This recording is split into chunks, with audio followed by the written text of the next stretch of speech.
okay? So you can't probably put a piece of paper between them, okay? But let me get this straight. So you're gonna beat the guy up and say, don't vote for him, when he's still probably better than 90% of the senators in the Senate, right? We get a little weirded out on our single issue stuff. You gotta look at the big picture, okay? But you at least gotta talk to the person.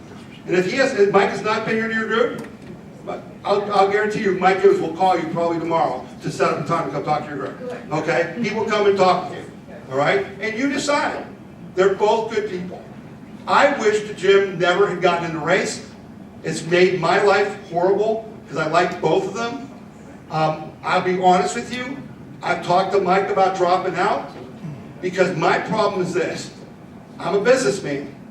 I told you he's worth $110 million. To run this race is going to cost a minimum of $15 million. I got news for you.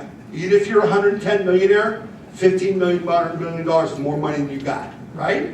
Okay? I said, Michael, I'll tell you flat out, if you were a billionaire, we wouldn't be having this conversation. If you were a billionaire, I'd be saying, let's go kick their ass and show them they can't pick who we get to vote for. But you're not.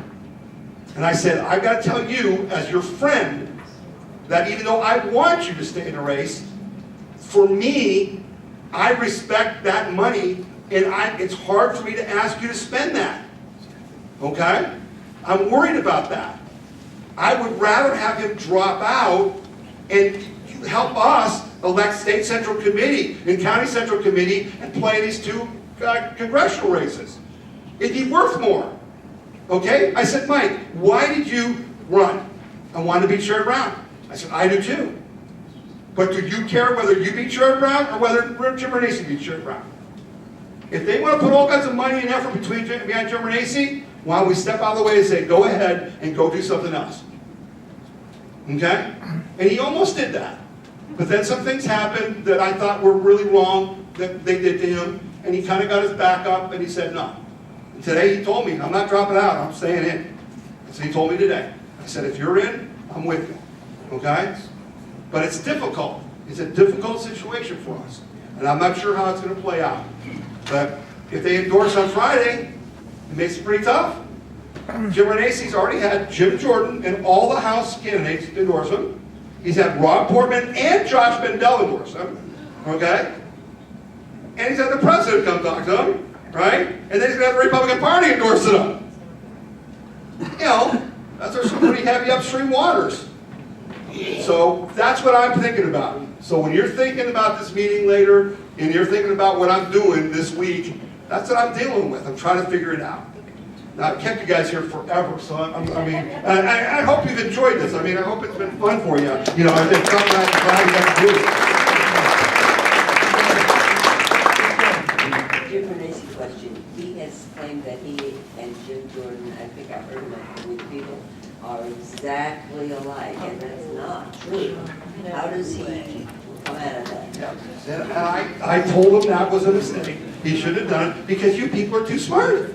You're too smart. You can't do that stuff. Okay? So what he's looking at is they vote on things like, let's name this bridge after this soldier or whatever. They vote on all this stuff. And if you look at every vote they take, their voting record is about the same. Okay? That's what he was trying to say.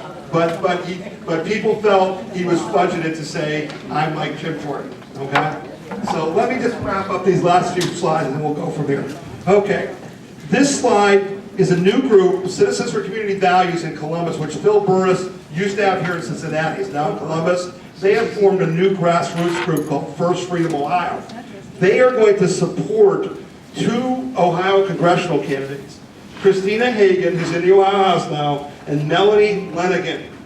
So this is the T-Berry seat. This is the Renacci seat. And they've chosen to endorse those two people. We're probably very interested in endorsing both of them as well. They're good candidates. The one, Christina Hagan, very strong Christian, very conservative. She said she would join the Freedom Caucus, which would be awesome. She would be the youngest woman in Congress. She's less than 30 years old. Okay? Well, Melanie is a county commissioner or a township trustee, I think, up in the Delaware area, and she's really strong. And I think the seat for T-Berry is going to be like the Boehner seat was, where there was like 10 people running.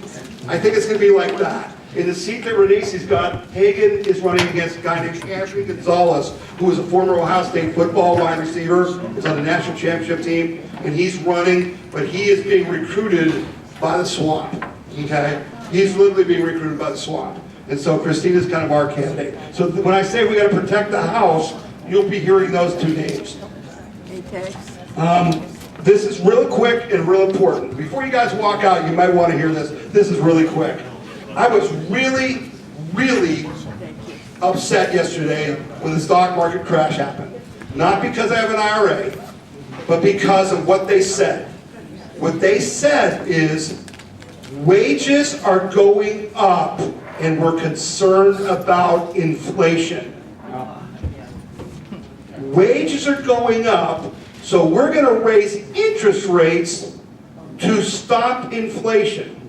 Now I want to show you this chart real quickly. Jack Boyle and Rich Lowry. Jack Boyle is the guy, bald-headed guy, big like me, who helped get the estate tax repealed in Ohio. That's who Jack Boyle is. They, in 2006, they went to every Republican presidential nominee and they tried to get them to understand this chart.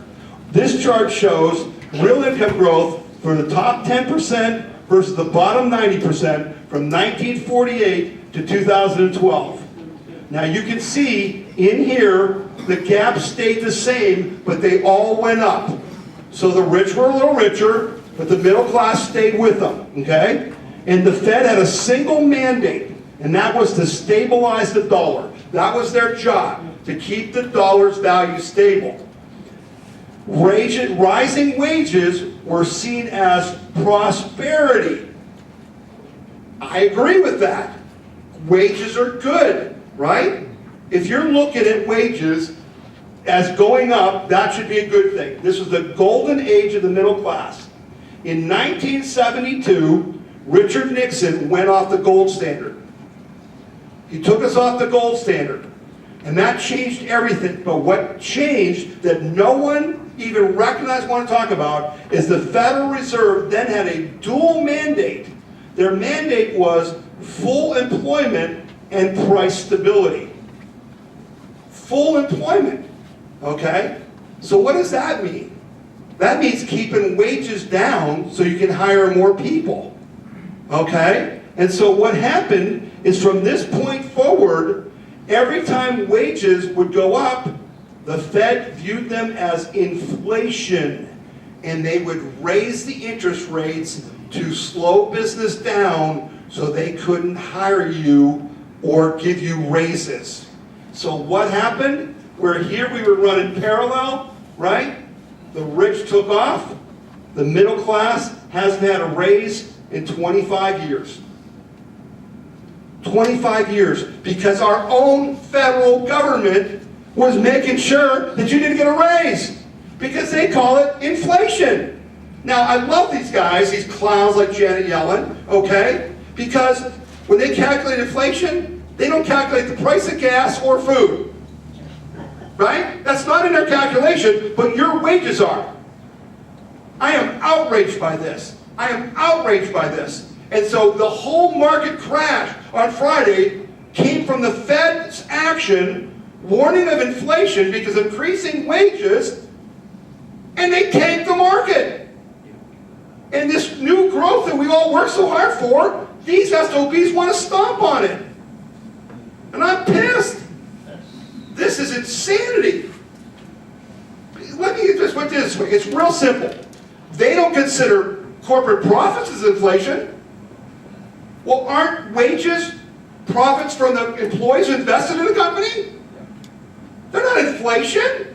The cost of goods is inflation. Cost of materials is inflationary.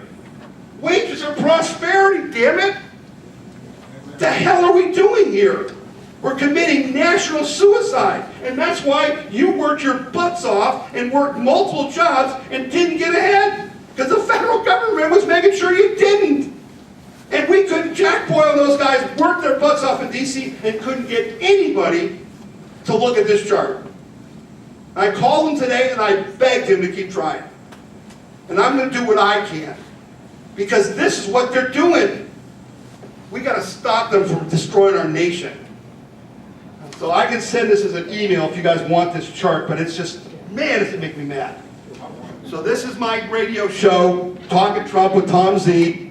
And like I said, it's on Saturdays on 1220. You can see this, the coverage map. You guys are over here. But at night, like when I drive home tonight, I'm going to see if I can get it, because it's a 50,000 watt clear channel station. So at 10 o'clock at night, you might be able to get it down here. But if you can't, it's on iHeartRadio, okay? And if you can't get that, you can watch the archives at talkingtrumpwithtomz.com, okay? And again, I'm not doing it because of yucks.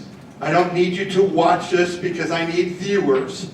This is how I communicate to you what the heck is going on and why, okay? It's our communication system.